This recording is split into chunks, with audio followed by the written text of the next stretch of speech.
Um, Welcome to MollyMidway Bardotown news at noon and Bardotown weather at noon, between noon and noon 30, say.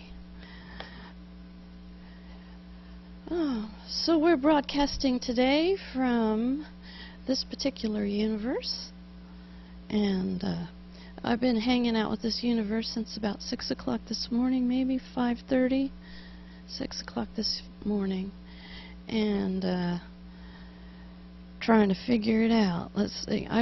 So today's newscast is going to be a bit different.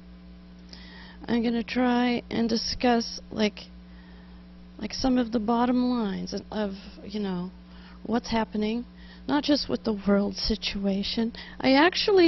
But actually with the Bardotown situation and with the Bardos in general.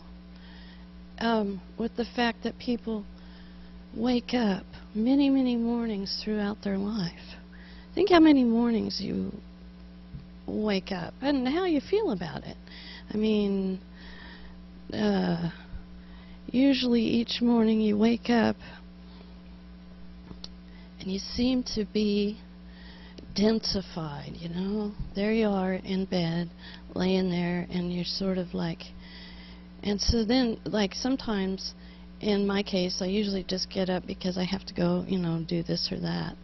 And then I catch my machine later, sit it down, and I try to come to terms with the fact of here-ness, wherever this isness, and why it's shaped the way it is, why it looks the way it does, why it sounds the way it is, why some is fun or enjoyable, and some of it's just like you just feel like some wires were ripped out of some universal situation, and there's just pain, and you feel like an endless scream. And then, okay, well, here is a narrative brain, such as the one I'm using right now, which is like sort of describing the situation, giving you the update, the news.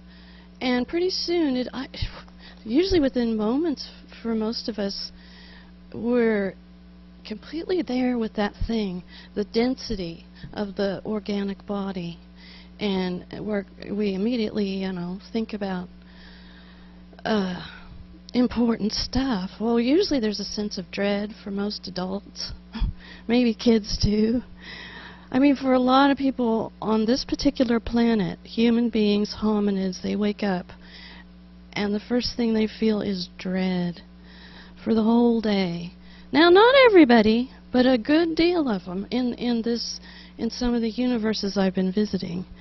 And yet, something along the lines of duty, or something that they were taught in childhood, something that they can pull out of their beta brain, some reason to get up and do things differently. And it's true for old people too, because they wake up, they have young spirits, but they wake up in bodies that are going to require a lot of attention. So usually the first thing I try to come to terms with, at least conceptually, while my machine is busily finding all of its panaceas as possible, because that feeling of dread, it causes like a hormonal problem in the sense that my mood becomes like, not like an Alfred Hitchcock movie, but just about like the bottom floor is going to drop out from beyond the stomach, but even the adrenal glands are worn out, so there's no adrenaline to it. And so sometimes the nervous system, when I have a little bit of caffeine, the nervous system starts revving, and then I decide, whoa, there's going to be sensations. Yeah, that's it. That's it. Human beings. Sensations. It all comes together at once. And then I start to come to terms with the fact that I'm sitting apparently in a shape. Then I also start to remember I start to download the files. But anyway, I want to interrupt this right now with just a lighter note here. On the Inner Circle workshops on the weekend, we have wonderful performances occasionally. We often have extremely interesting presentations, and the whole thing is just, it's just wonderful. Everybody participates. That's the good thing about computers, is that you feel the sense of participation, even though you know that it's another box. You know, there's all these boxes. Like, okay, but anyway, before we get into that, let me just show you this.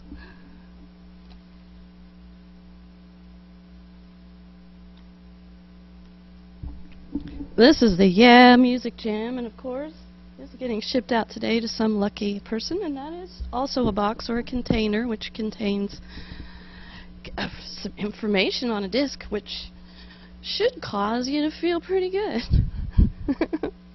I mean, it won't make you feel that much better than you were feeling before, but you know, you see them and you know, things kind of run together. And so, let's see, shapeshifter's disease. I suffer from that a little bit. And people with shapeshifter's disease often come to schools because it's real tough to figure out how you're going to live with a shapeshifter's disease. In my early years, I used the process of isolation. But oftentimes my shape-shifting abilities just get better. Children who read a lot of books often have a real shapeshifter. They can move out of just the very, or you know, this particular shape. But not just the biological shape-shifting. There's mental shape-shifting. There's emotional shape-shifting. There's a lot of help out there in terms of music. That can sometimes, you know, just never know which combination of things could cause the machine to go, and just to let go of whatever, like, situation, that initial conflict, you know, and it could carry through the day. What if you have a really rough job? Like, there's guys over at my house right now as we speak, and they're tearing the roof off. They are just ripping it off and dumping it over the side of the house. They have a big truck. All the shingles are coming off. They found, you know, they found where the bats were. The bats were in the belfry, or at least nearby. They were pretty intelligent bats, I could tell. But they're going out. We have specialists at our house. It feels like, you know, one of those kinds of, you know, special surgeries or something. Well, first of all, we're going to just take the roof off, and, you know, then we'll go from there. But they were very healthy little bats, and I think it's all going to be okay.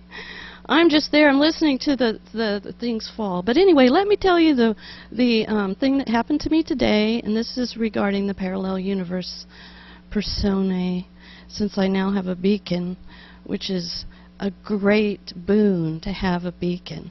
Even if you just are still living your rock and roll life, doing all your usual things, that beacon, even though it's a box, which to me is kind of scary, you know, because you think at the end of your life they're going to put you in a box, or maybe they're going to put you in a vase. So all those kinds of things are kind of spooky. But anyway, so there it is, and it is emitting like its own frequency, and it doesn't have an emotional component, but it isn't harsh. It isn't harsh. Whatever harshness is, it's kind of easing out. Easing out. Easing out. Anyway, so someday, like, you'll wake up and you'll be looking at your body. And there it'll be.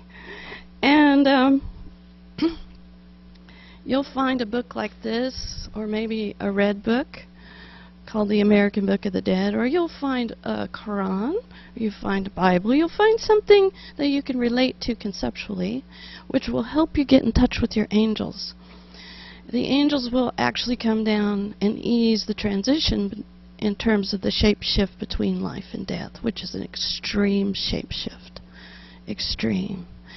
And there's a lot of stuff put on it through cultures and so forth and so on. And so I protest all that. I protest all the things that culture has put upon the great shapeshift of death. But shapeshifters in general, they just feel scared. And they spend most of their time by themselves, like in their room, and they listen to a lot of music.